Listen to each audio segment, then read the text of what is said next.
It's another episode of the Weekly InSalt podcast. My name is Kurt. I am the Senator of Sound. I like it. I've been waiting a week for you to hear that. Yeah. I'm here with Ches, Wade, and Laura is here in the form of a cardboard cutout.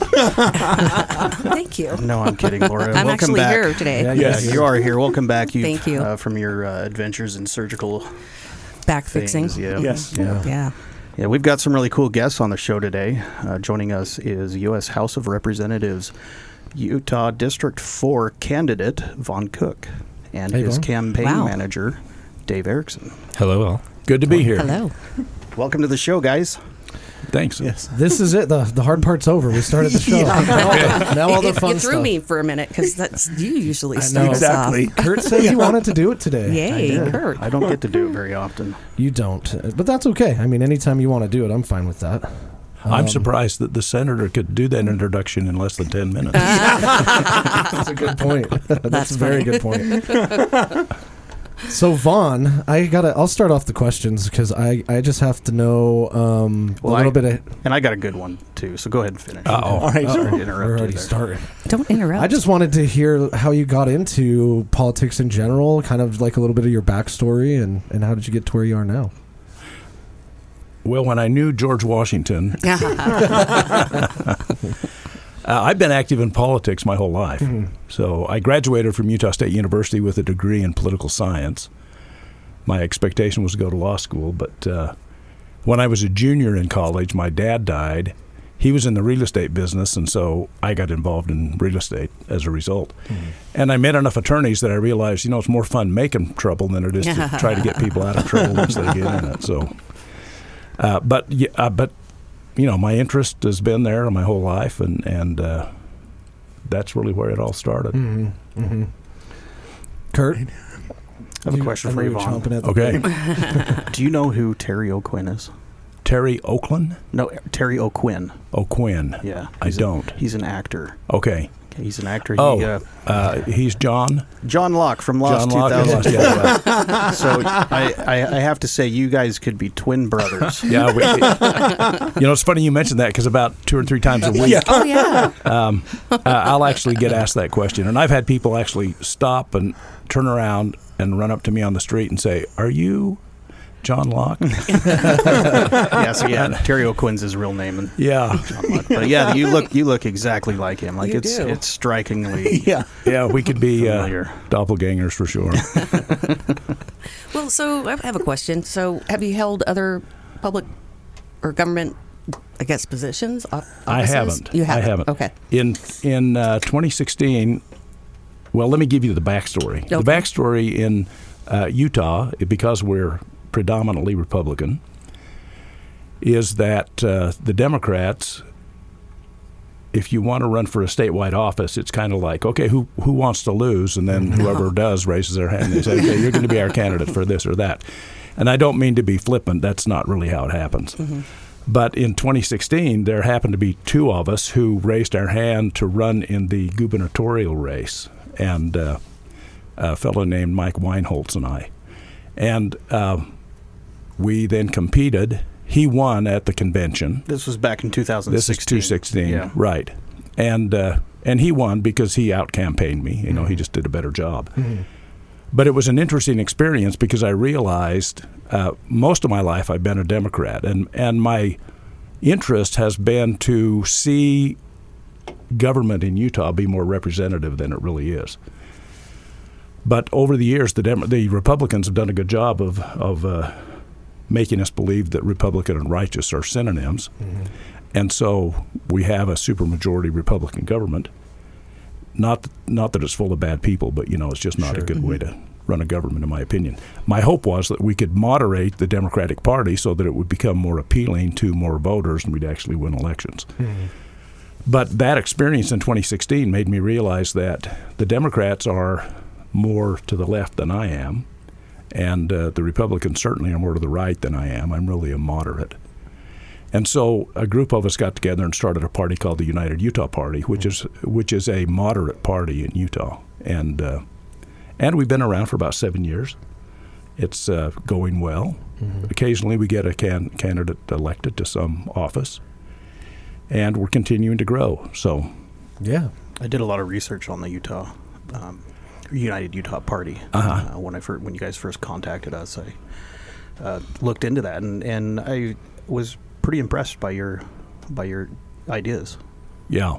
So. Well, I think it resonates really with most of the people in Utah, because most of the people aren't far right. Most of the people aren't far left. Mm-hmm. We live somewhere in between. Mm-hmm. And I don't know of anybody who's everything's far right or everything's far left. It's my experience with government is people who serve in government are, for the most part, intelligent, hardworking, well-meaning, good people that you would like to have as your neighbor. Mm-hmm.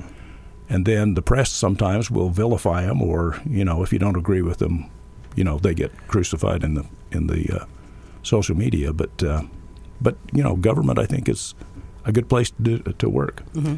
Yeah, I pulling up your website. I noticed right off the bat that because I think a lot of people in Utah, my mic sounds weird, doesn't it, a little bit? Does it? We are talking into the side a little bit. I know, but I was trying to figure it out. Sorry, technical. Okay, there we go. I'm back. It happens sometimes. I noticed one thing is because I always felt like my vote didn't matter, because I think a lot of Utahns and a lot of people that go vote, well, if I vote Democrat, it's not going to matter because the Republicans are going to win anyway, And on your website right there, you explain that voting third party doesn't mean you're wasting your vote. It's like taking your vote back and voting for who you think you should. And I don't think there should be a stigma around voting or not voting just because you think that the Republicans are always going to win in the state of Utah or something. And I think changing that mindset is something that I definitely agreed with on your website, And I think a lot of younger voters or a lot of younger people, I was guilty of this when I was 18, 19, you can finally vote. I didn't pay attention to any of that stuff until you get older. But now I vote for everything. I can't wait for the ballot to show up in the mail, and I go read about it, and I'm like, well, let's get involved. Well, what's frustrating about the Republicans is that they have closed primaries. That is true, and I still don't understand exactly what that means. Basically, if Vaughn would probably explain it a lot. Well, if you're not a Republican, you can't vote in that primary. Exactly. Honestly, I don't have a problem with that. The problem I have with it is we pay for it. The state pays for a private organization to have a private election. And if they want to do that, that's fine. And I think the state should run the election, but I think the state should then send the Republican Party a bill and say, we had a good turnout. It only cost us $5 million this year. So send us the money and we'll do it again. I think that's a fair statement. I think so too. Yeah. One thing that I noticed that I think number one on every place that I noticed is affordable housing, and the cost of housing is something that you're pretty passionate about. And right now, I mean, the valley is going crazy when it comes to rent. Mm-hmm. Rent is through the roof. Buying a house is really difficult. What are kind of your views on that? Well, Utah is the 7th most expensive state in the union to buy a house. Since the late 90s, the price of homes in Utah has gone up 593%. So it's nice when I quote a 93 instead of just 600%. Yeah, but that's what the number is. Mm-hmm. So it is expensive, and there's lots of reasons. There's lots of legitimate reasons. We have a lot of people moving in from outside who have a lot of cash, and so we're kind of gentrifying the state to some degree. But it's a problem that has to be dealt with. Yeah. Otherwise, we're going to end up with a few people who own all of the assets, and the rest of us are just going to be at their mercy as to how much we pay to use those assets. Yeah, true. And one of the problems that we have is over the last several decades, because capitalism is so successful in this country, we've seen more and more hedge funds or large private capital firms who have aggregated more money. And you'd say, well, whose money is that? Well, it's our money. You put your 401k into an investment group, and they're going to manage it for you, and you want them to do a good job. Well, those kinds of firms have gotten so big that nationally, last year, they bought 44% of all the real estate that was sold. Wow. In Utah, they bought 23%. Wow. So we've got these large firms with tons of cash competing with private citizens for housing. And they can control the market. The more they own, the more they control, and their job is to make money for the people whose money they're investing, who is us, but at the cost of the people who are renting, who are their customers. So So it's a weird cycle. It is. It's a weird cycle, and you can't really point your finger at anybody and say, well, he's or she's the evil person. Yeah. Because if we're all in there doing what we're supposed to be doing, and the system allows us to create abuses even unwittingly, it's a systemic problem. Yeah, I bet I get at least 1 or 2 phone calls a week asking if I want to sell my house. Oh, yeah. All the time. Like, no, I just moved into it. I just had it built. It's like, where am I going to go? Yeah. I can't afford to go somewhere else. Interest rates are crazy. So, And it's always interesting looking back. I remember my parents, when they bought their house here in Midvale, I think they bought it for like $80,000, a brand new house, you know? Yeah. And when they were like, when I started looking for my house, when I told them, oh, I think that my budget is probably going to be around $340 or something like that, my mom's like, that's crazy. Yeah. I would never spend that much on a house. And we just had some good friend of ours that just put in an offer on a house in Midvale. It's a little under, I think, like 1,900 square feet. Yeah, and it's an older home. It's built in like the 50s, I want to say. Or the 50s or the 60s. They just put in it for like $440 something. Yeah. And it's just crazy. And people that are lucky enough to have bought a house like a long time ago, I mean, your equity is great, but people trying to get into the housing market or trying to get a single family home, it's almost like non-existent at this point. I think it's really the first time buyers that we should pay, that we need to help. It's the young people coming into the market, because once you get in the market, yes, appreciation goes up, you benefit from that. But it's Midvale, Murray, a few cities are doing like incentives, giving cash for down payment.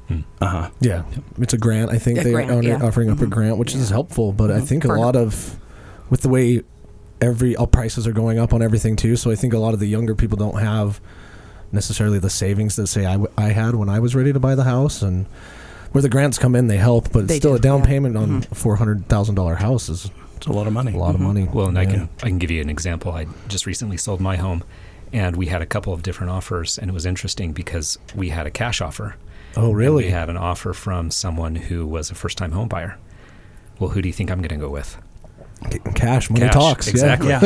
and it's also lower risk for me because there's always that chance that they can't get the financing or something falls through. Whereas with a cash offer, once the funds are verified, it's like there's a very low probability that's going to fall through. Yeah. And so to what Vaughn was saying, you get these people coming in with all this cash. It's not that they're bad or evil. It's just that the system is set up in a way that incentivizes that. And I've heard that a lot of new single-family home construction is being bought by companies. Like, they start a company where they rent it out as an Airbnb, so it never really... Or corporate housing. Or corporate housing and things like that. And, of course, when you get a bunch of companies buying stuff, they're going to have more money than a single family, usually. But they can basically drive the market, like you were saying, Vaughn. It's a weird cycle, and nobody's wrong, but that's why we need people like you that can take a look at those problems and address them, because I think a lot of people just brush it under the rug. We'll figure it out later. We've got more important things going on, Well, and I think there's things that the government can do, the federal government can do to help. We could create a program for first-time buyers that gives them, say, a 3% mortgage. And the incentive that the federal government would provide is they would guarantee those mortgages. Now, that doesn't mean that they pay the bill, but it means if the mortgage goes upside down, the government comes in and supports the lender so they can afford to do it.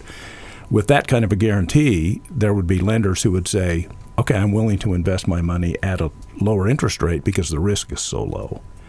And with that help to first-time buyers, we would then allow them to compete in the marketplace against people who can afford to compete, who otherwise they couldn't afford to compete with. Yeah, I think that makes sense. And it's hard to, not every answer would be right either, but it's problems that are worth taking a look at. Yeah. I'm just pulling up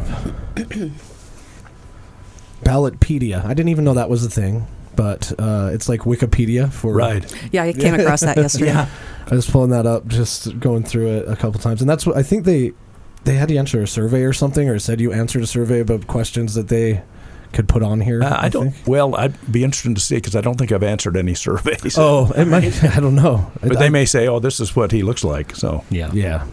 Maybe I'm incorrect on that too. But it does kind of have like the the things that you are specifically concerned about. Immigration, securing the border. They have on there. They have raising healthy children. Our corporation's people. That one was interesting to me too, because I've owned businesses in the past, and that's one thing that they always say, like, we'll get an LLC because it's just kind of like another person. So if you get sued, then the business is at fault, not you. They can't come after your personal stuff, which I think is yes and no, depending on where you live. No. I think they can. Well, and I think the liability insulation that you're talking about makes sense. Yeah. The challenge is when corporations and businesses are allowed to participate in politics, as if there's a level playing field between a corporation and private citizens. Yeah. And there isn't, because you can have a corporation that's 200 years old and it's worth, trillions of dollars. And if you let it compete in politics, you're going to have a problem, because they're going to buy politicians. And that's really what's happened in the United States. That's one of our big problems, is the corporate capture of government agencies. Yeah, and that's fair. And that's how you wind up with monopolies. Well, yeah, and that's the way you wind up with legislators who say, well, this company's benevolent, and they're a great contributor, so yeah, let's pass a bill that favors them. And it just then mushrooms and grows and it becomes worse and worse. Right. Basically, you're corrupting the system over time. And so even though you have good, honest people running the businesses and in government, the system incentivizes bad behavior, and that's what we get. So, and I think that's one of the things that interested me in working with Vaughn on his campaign is, I remember having a meeting with him, sitting down, and he started talking about, well, what are the issues that you see in Utah with politics? Yeah. And he was talking about, well, you've got these two parties really, and that's it. And that's national as well. You really just have the two main parties. Yeah.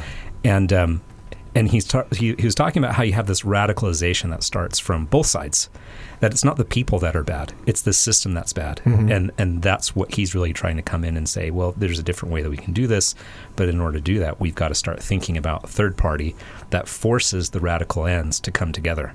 And you start getting less of this corruption, I think, and you start getting more of this common sense way of thinking, the middle ground. Yeah.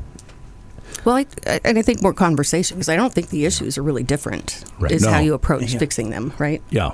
Government really doesn't solve problems. It just provides course corrections. And how we course correct, that's really the question. Yeah.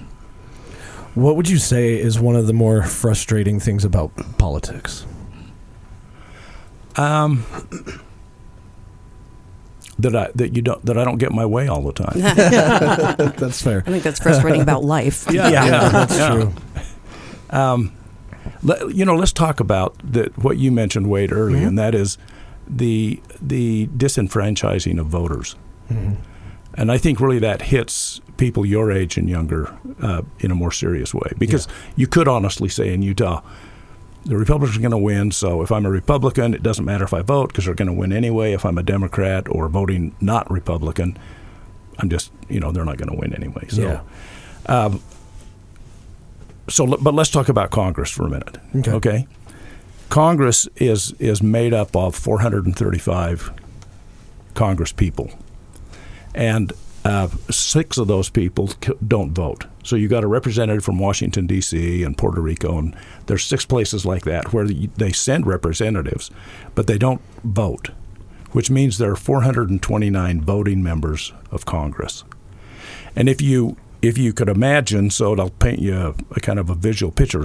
Imagine I'm standing at a whiteboard and I draw a horizontal line across the board, and I draw a vertical line in the middle. And the number, this represents Congress. So on the right side of that middle line, those are the Republicans. On the left, that's the Democrats. You always hear about the parties competing for control of the House. That's a big thing. And if you take that 429, divide it by 2, you've got 214 and a half. That's right where that line is drawn. So whoever has 215 members of Congress controls the House.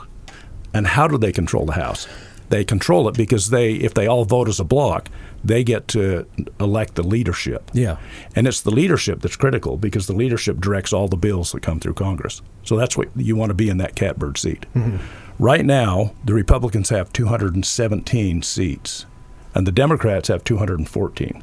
So that means that the Republicans have a 3-seat majority. Mm-hmm. Now, the problem is this. The problem is that means that the margin of error, that if the Republicans have 3 of their members who defect, they lose. They lose the vote. Mm-hmm. And when you're in that position, what you've done is you've moved the power to the extreme edges of the parties. So you get your extreme Republican thinkers, and they're not all extreme, Most of them are moderate.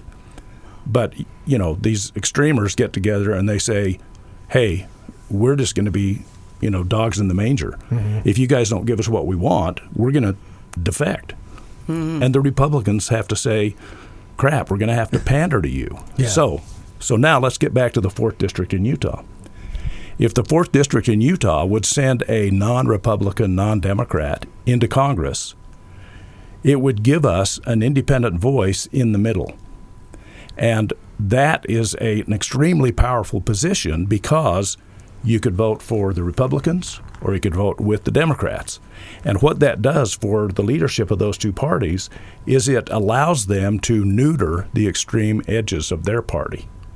So if there were 3 districts in the country who elected independents and everything else stayed the same, the control of the House would move to the middle. And so mm-hmm.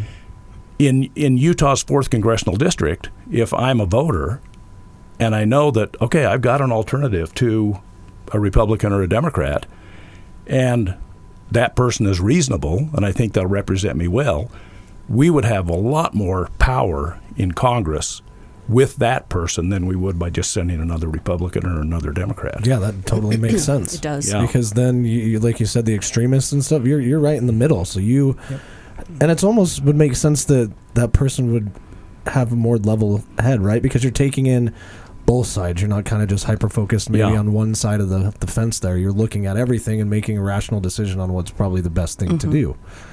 But yeah, that's interesting. I bet there's a lot of people that don't look at it that way, And well, because we usually don't sit down and do the math. Yeah. But if you sit down and do the math, you realize, holy smokes, the margin here is so slim that it just doesn't take many people electing independents to turn the balance of power, not to the right or the left, but away from the extreme edges of both of those positions. Well, and that's the narrative you hear is, you can't vote for an independent because you're throwing your vote away. Yeah. Well, it's because they want to maintain that power, and so the narrative is, we want the Republicans to have, or the Democrats, it's the same both sides. Mm-hmm. We want the party to have the power so that we can push the legislation through. But the reality is, from what Vaughn's describing, is that creates this necessity to pander to the radicals. Yeah. Because they control the votes, if you will. Mm-hmm. And so if we get independents in there, it gets rid of that radical thinking, and we start getting more moderate, common sense legislation that gets passed. So let's say that all happens, and you're the independent in there. What are you going to do with that power? Well, it's not like you go back there and you wield a heavy hammer.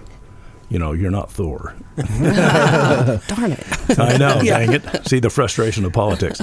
But it gives you the ability to talk and negotiate.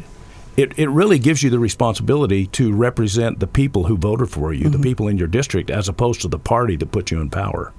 Yeah. And so when the Republicans come or the Democrats come with a heavy hand and say, hey, you got to vote with us, it doesn't carry any weight because what are they going to say? Are they going to say, if you don't vote with us, we're not going to give you any campaign funding? Well, you didn't last time. Or, we're not going to give you a chairmanship in some subcommittee. Well, that's not why I'm here. I'm here to negotiate with other members of Congress and craft things. And it gives you the flexibility to vote either way. You can vote for the with the Republicans or with the Democrats. Right. You're just not in a position to be heavy-handedly dealt with. And I think that if you're a Republican from Utah and you go back into the current Congress, you are more at the mercy of the party because the party will be responsible for most of the funds that go into your campaign. Right. And you end up playing that game. You become a cog in this dysfunctional system. Yeah, have you noticed, since you've been in politics for so long, I'm sure you have, but how do you feel like over the years that the politics on both sides of the fence just get more and more extreme? I mean, I know that as in the public view, it seems like obviously the whole with Donald Trump being president, and it seemed like there was a shift in, instead of let me hear what you have to say, it's like, oh, you don't agree with me, I'm not your friend, you know? And have you noticed that over the years? Has it gotten worse and worse? Or yeah, it has. Yeah. Yeah. What's the danger in that? You know what, like, for example, those extremists, like, do you feel like they're trying to create an environment where it becomes more extreme? Does that make sense? Well, I think everybody's trying to create an environment that is more like me. Yeah. So it's not just the extremists; it's everybody. Okay. Yeah. You know, my goal is to create a political environment that's more moderate and more, common sense. I think that we could look at Utah as an example. Utah has a supermajority Republican government. Yeah. The Democrats haven't won a statewide election in 40 years. Jan Graham was the last one. She was our attorney general. That was about 40 years ago. Wow. So if you look at the composition of the legislature, they have over 80% are Republicans. Now, what does that mean to citizens in the state? It means that the Republicans, because they have absolute control of the legislature and the executive branch, they can basically say, go to hell. We're gonna do what we want. Mm-hmm. And an example of that is recently we have voter initiatives that get put on the ballot and they get approved, and the legislature then completely reverses what happened in the election. Yeah. So we end up with things like gerrymandering of districts. Mm-hmm. We end up with things that, you can go back and look at some of the recent initiatives, but they can do that because they have the supermajority. And even the legislature actually can hold a heavy hand over the governor even. And so the Speaker of the House can come in and say, hey, we're going to push this through, and it's going to be veto-proof unless you are willing to negotiate with us. So it just creates problematic problems. It's kind of like we're saying we're putting our government into a totalitarian position, and we're hopeful that the people we elect don't screw us. Yeah, because they've got the control. Because, they can do it if they want. Yeah. And it goes back to what you said. Then why vote if that happens? Because and that becomes disenfranchising. Absolutely. Yeah. It's like, well, they're going to do what they want anyway, so why should I care? The other problem we have is most of us have other things that it's more important to me to feed the kids than it is to be involved in politics, or it's more important for me to get enough money to pay the rent. Right. And so people who aren't passionately involved in politics, and those are usually the people who have the most extreme positions. Mm-hmm. If you're not passionately involved, you tend to ignore politics, and sometimes at your peril. And so it's not like that we have bad government in Utah. Right. We have good, hardworking people. And they may not see life the way I do, but that doesn't mean we're going to hell because they're running the show. Yeah. But it would be better, and it would be more representative if Utah did not have a supermajority control of any party. Mm-hmm. It'd be just as bad if the Democrats were in that position. So the only way to break that, Laura, is we just have to tell people, sometimes it sucks, but get in there and, find a candidate you like. Yeah. Help a candidate you want to win. Get out and vote. And it doesn't happen in one election cycle. Yeah. You have to play a long game when you're in politics because there's no quick fixes. No, the hope is you can move the needle. Right. And that's really what you can. That's about it. Right before the show, you were talking about going out to the Harriman parade. That they had. Yeah. Is that the funner part of politics? Well, yes, the most fun part of politics is people. Yeah, getting out there. There's no question. Yeah. When you put yourself in a position where it's your job to be assertive and actually go out and meet people and talk to people, and you have an excuse to do it, Yeah. you find out that this state is full of amazing people. Mm-hmm. It really is. And it doesn't matter if they are on one side or the other of the political spectrum. They're great people. And that really is the most fun thing in politics, is people. Have you ever gone to an event that you're like, I never pictured I'd be here? Well, I've come a long way. I'm here. This is crazy. Well, I remember the first time I went to China, that I had that experience. It was like, crap, I'm actually here doing business in China. That's crazy. And I thought that never happened in my lifetime, but it did. Yeah. That's exciting too, because I think a lot of times when people disconnect from politics, you start looking at those people as not really people anymore. You look at them as actions or the things they support, and the reality is they're people too, like you said, that just because we have majority Republican, that doesn't mean that they're bad people, or not anything. It's just they're trying to do their best too, and it's nice to have conversations like this about politics, because it's really hard to have those a lot of times, I think, and really just humanizing politics and saying, hey, look, let's first of all admit that what's going on isn't the right way to do it, but then let's talk about it civilly, about what maybe looking at it differently. And even in the first half so far, I've definitely changed my opinion on a few things, and it's just, I think really it's just education, I tend to start looking into politics. I'm like, oh my gosh, and same thing. It's like there's always some excuse. I could probably go mow the lawn or something. It's too hot today. Yeah, not today. Not today. It's like, I don't want to go down this rabbit hole right now. Yeah. Should we take a break? Let's take a quick break. All right, we'll be right back after the break.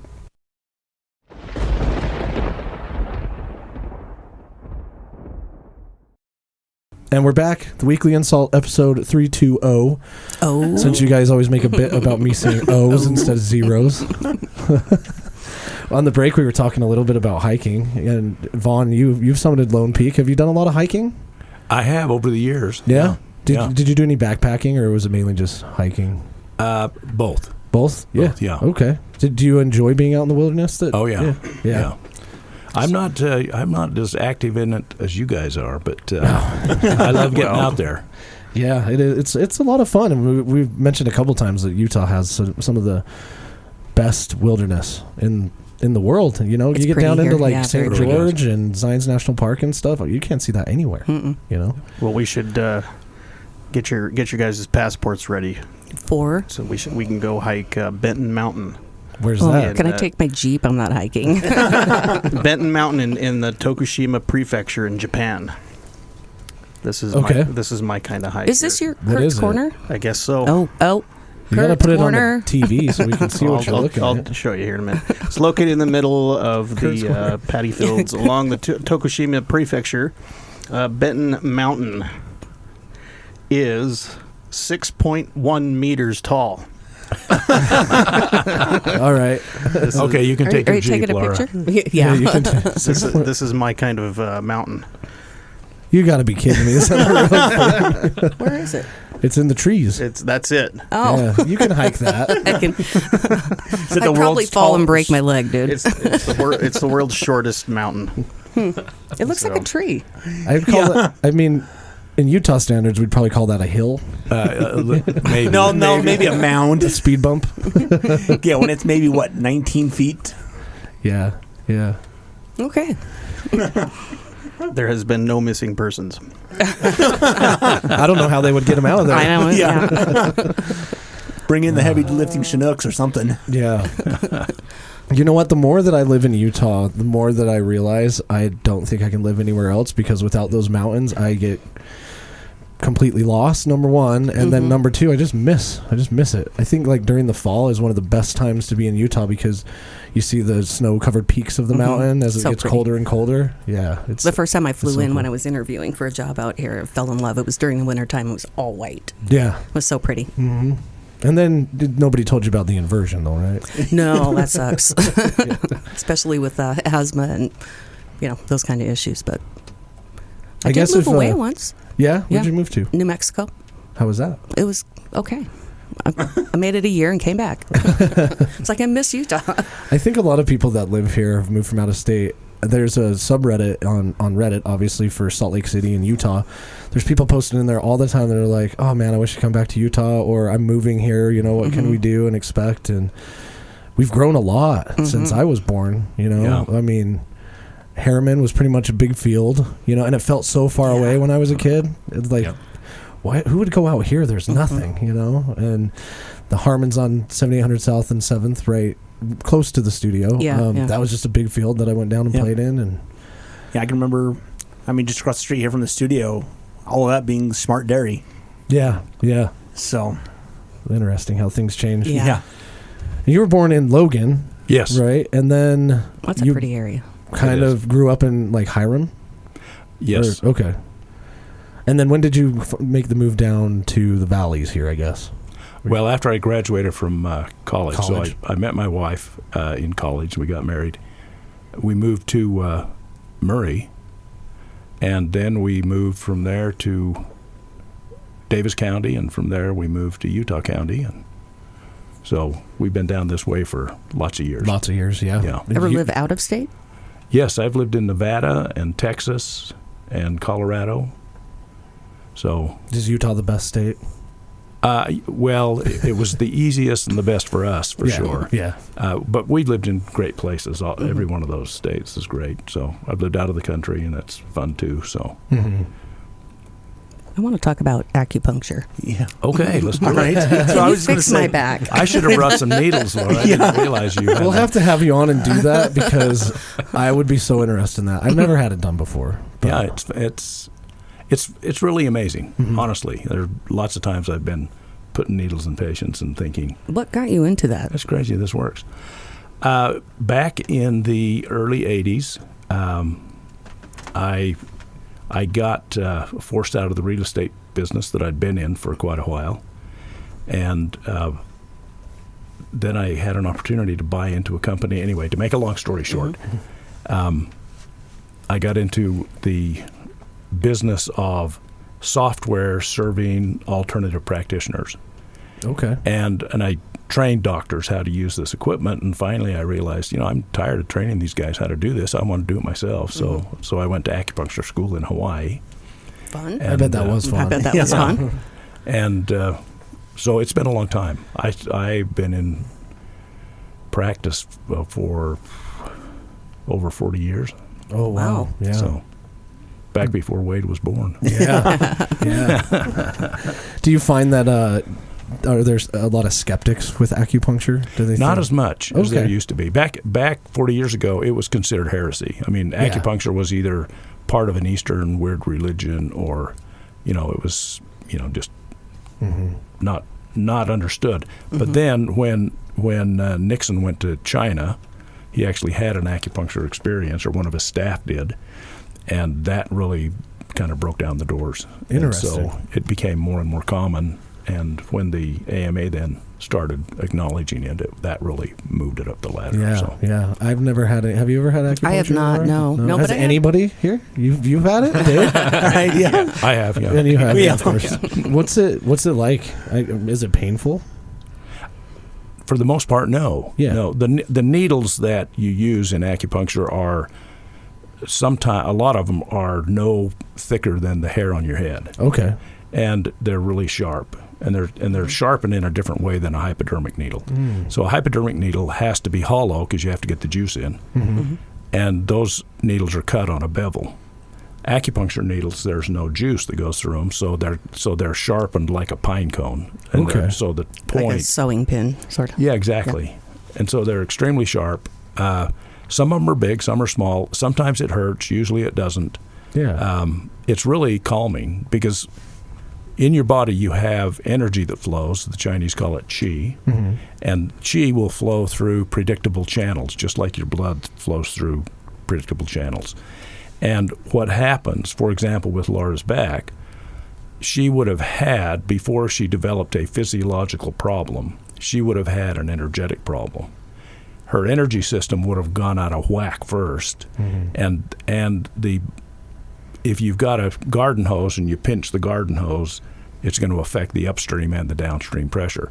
Well, what probably happened with Laura is her energy system got pinched somewhere, And so she had a lack of energy in certain areas, and that lack of energy then would lead to a lack of blood, which will then lead to a lack of body fluids, which then leads to the development of physiological symptoms. And so with acupuncture, what you're trying to do is you're trying to mitigate a problem or solve a problem by treating it upstream as far as you can go. Yeah. So it's that's really interesting. Yeah, that's really interesting to think about.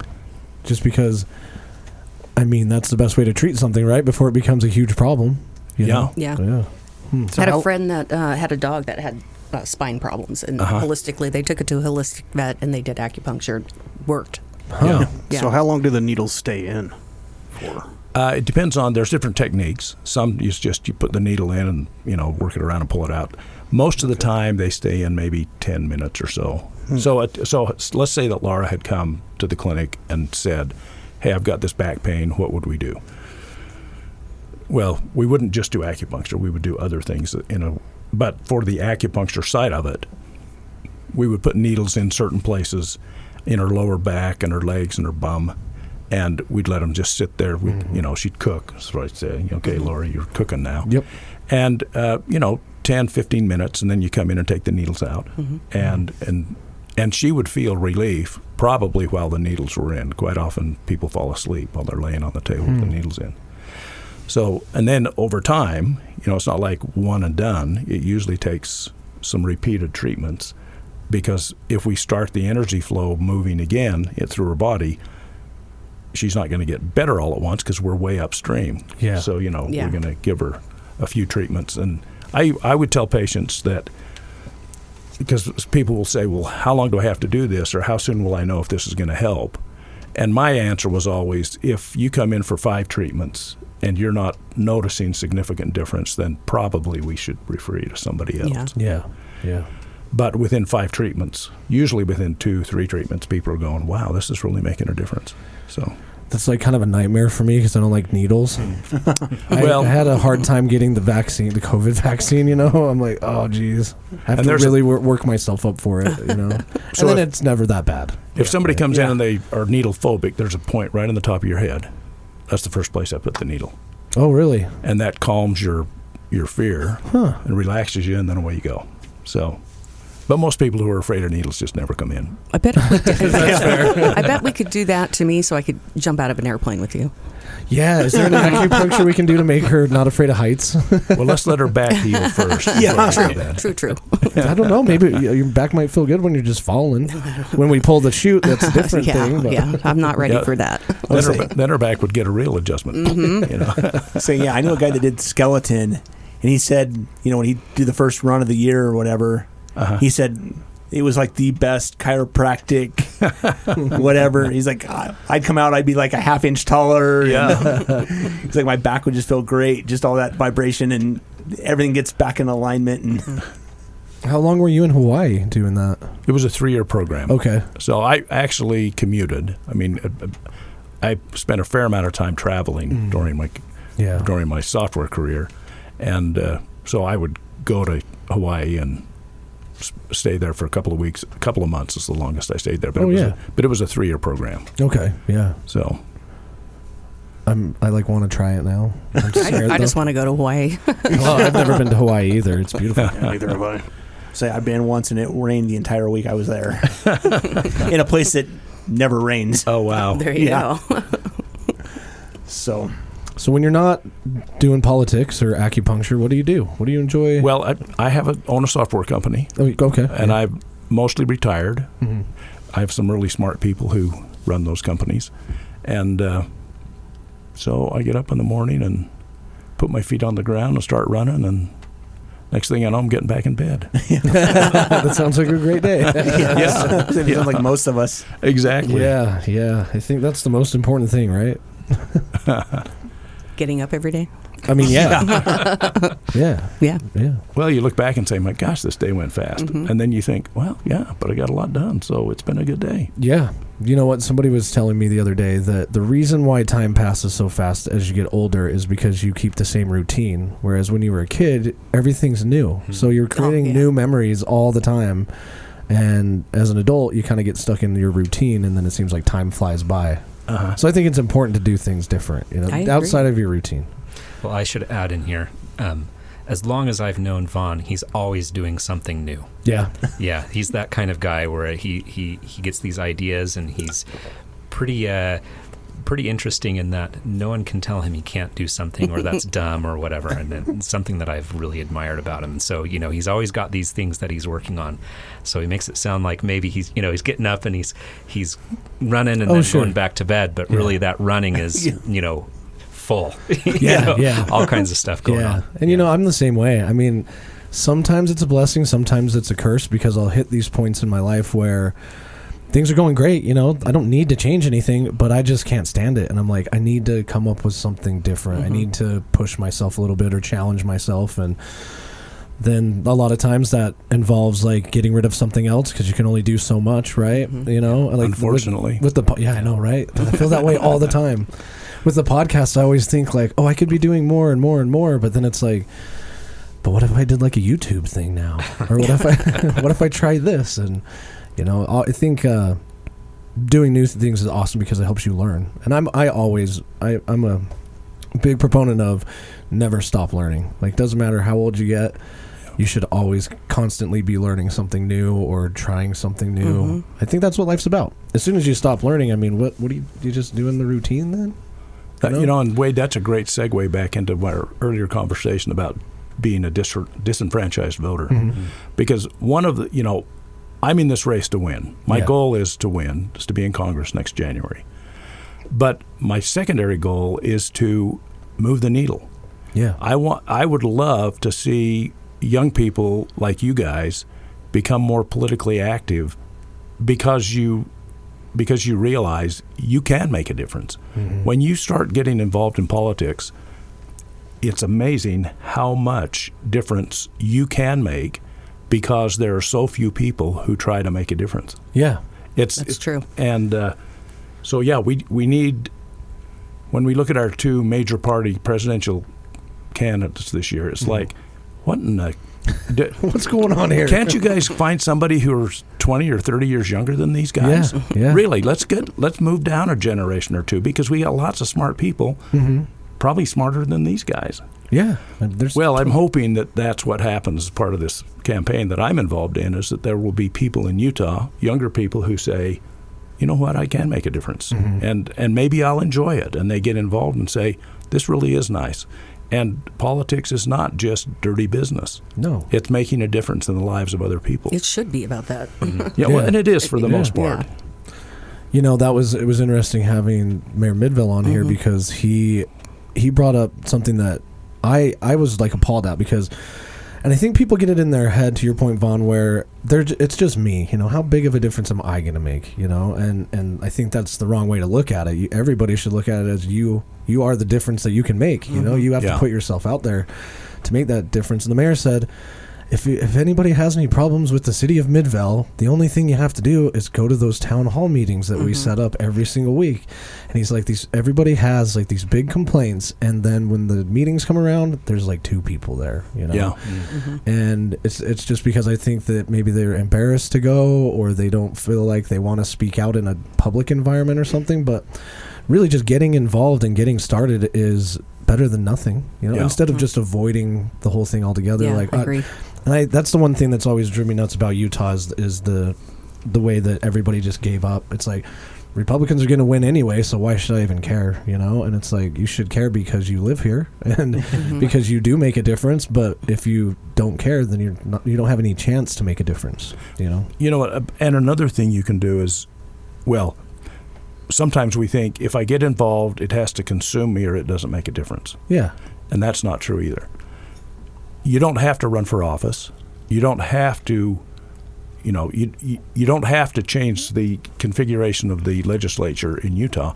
But if you would go and meet your legislator and get to know them on a friendly basis, you would be amazed how much influence you can have on that person. If you see something that comes up and you're really passionate and you think it's important, and you've developed a personal relationship, you pick up the phone and say, hey, Bill, or hey, Sally, I really feel strong about this. They're going to listen to you. Yeah.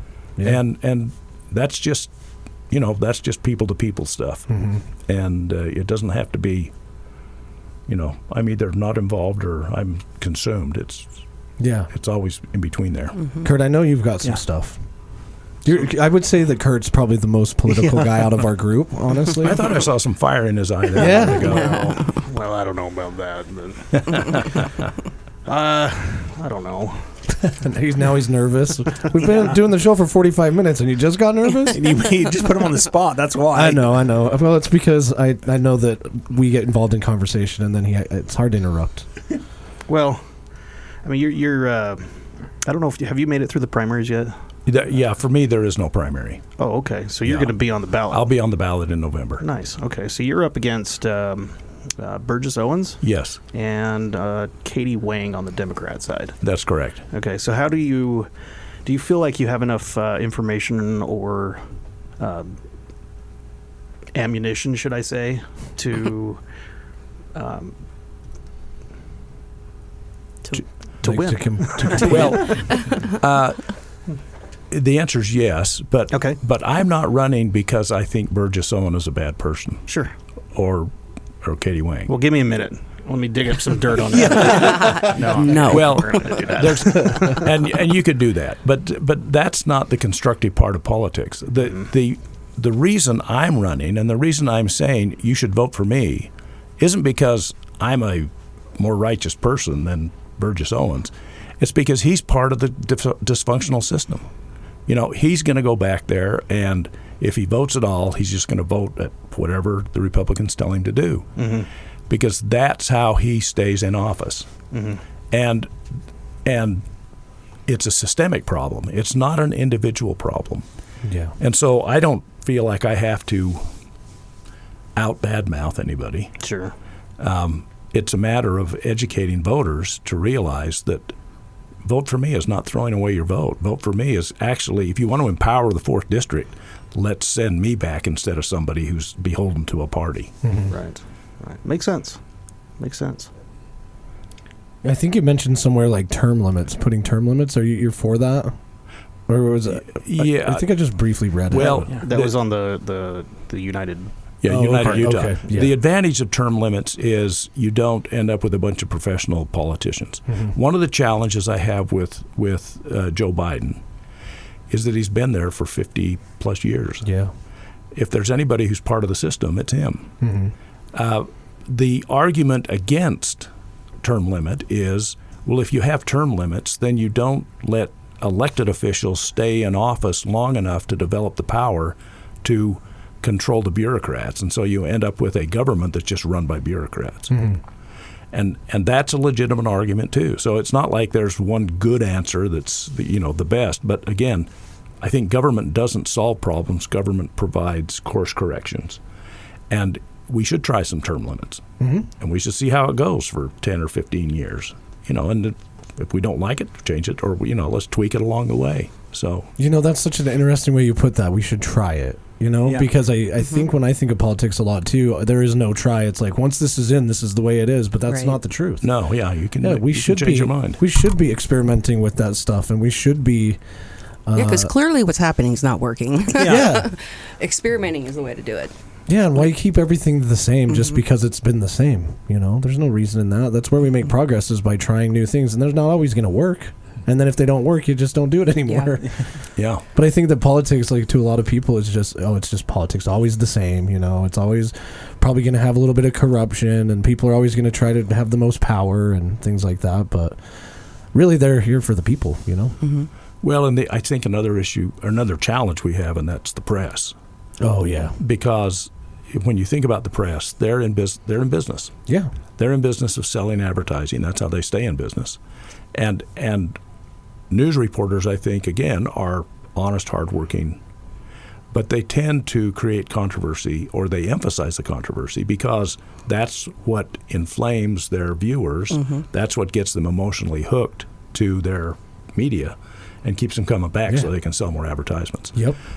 We need to look at the reporting we see with a grain of salt and to realize that there's a spin. If you ever travel to a foreign country and you hear the news broadcast in that country that you've been hearing at home, it sometimes sounds like a completely different story. Oh, yeah. And it's because they're spinning it to make their country the hero and somebody else the villain.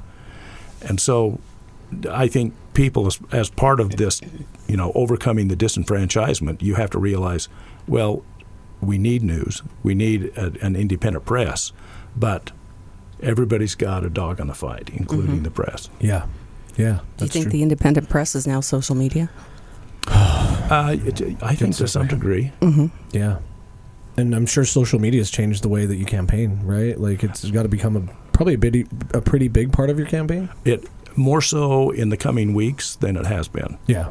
But yes, we plan to be uber aggressive in the social media side. Mm-hmm. Yeah, and I know there's been a lot of controversy with social media too, because things like TikTok, I think they've even coined a phrase for it now that kids can have TikTok brain, where it's just like they look at these short videos and they just take it as truth. Mm-hmm. Yeah. And really it's the internet. And I think that social media, we've talked about it on the show in the past, but we need to be careful with that stuff, because I think it's easy to jump on there and see everybody doing so much better than you. But that's not the reality. You know what I mean? Yeah. And using it as a tool, I think, is a great idea. But, man, social media is a wild animal. Yeah, and I think it's going to be even more interesting with AI as we start yeah. getting deep fakes more and other maybe nefarious actors coming in, or even if they're not nefarious per se, but just people with their own agendas. Oh, yeah. Yeah. Yeah. I wonder if when the printing press was invented, if they had the same trepidation we have about AI and. Oh yeah. I think that they probably had to think about that too. Like, well, if we build the printing press, then with counterfeit money and things like that, and we just have to get really good at getting ahead of that stuff, I think, and making the right decisions. Just like in politics, you got to get ahead of it, and make the right decisions, and the outcome won't be nearly as bad as it could have been. Yeah. And like you said, just move the needle, even if it's just a little bit. Yeah. Yeah. You're not going to fix things overnight. Right. Mm-hmm. Yeah. Problems weren't created overnight. They're not going to be solved overnight. So that's correct. Mm-hmm. Maybe the easy ones. Just which ones are easy? I don't know. What do I want for dinner tomorrow? Can I solve that overnight? Yeah. You could probably solve that one overnight. Okay, that's the hardest decision of the day. Sometimes it is. You could probably solve that right now if you wanted to. I don't know what I feel like though. Just kidding. You're right. 12 hours from now, you're right. Yeah, I'm totally changed. Different stomach then. Do you have anything else, Kurt? Yeah, you had a couple things. I Go do. for it. Will you make a political promise? I don't know. Ask me and let me see. So this is something that you should be doing anyways. But if you're elected, or should I say when you're elected? Yeah, let's say that. Yeah. When you're elected, will you go to Washington? Promise me and all of our listeners and your constituents of District 4 that you will not make a complete ass of yourself.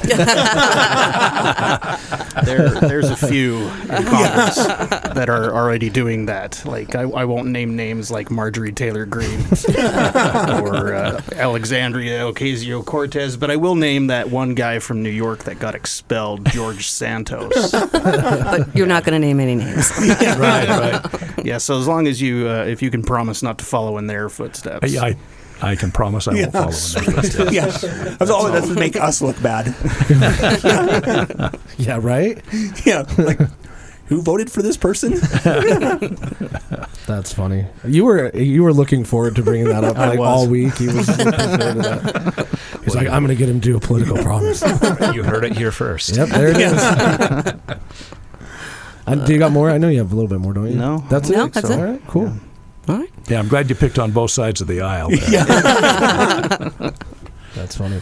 Well, Vaughn, thank you so much for coming on the show. I hope you had a great time. Yeah, it's been awesome. Yeah, we'll have you back again. Okay. Maybe maybe bring some needles, maybe don't. I don't know. The studio's not a sterile environment by any means. I'll for sure bring some, because you should all have at least one needle in your forehead. Yeah. Yes. And Dave, thank you as well for being here. You're welcome. Taking time out of your Sunday to talk with us Yahoos for an hour. Yeah. If anything, to the listeners, I hope you learned something new today. You can make a difference. I got one quick thing, just a reminder. For those of you who can, go out on the 29th to Maven Cinema. They had their fire. Oh, yeah.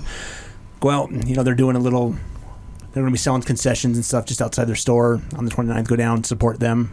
So we get them, hopefully they can get back up and running soon. So. Yep. Yeah, I can't be mad now that you interrupted my really inspiring speech to help out a friend. So it's all right. Yeah, we love our friends at Maven. Go help them, support go make them. a difference. Mm-hmm. Go look into politics. Don't ignore it because you don't have time or you don't know what to do. The first step is just to go look. Go get educated. So, all right, I think that's it. All right, this has been your weekly InSalt. We'll see you next time. Yeah, that's sad about Maven. Yeah, it really is. Mm-hmm.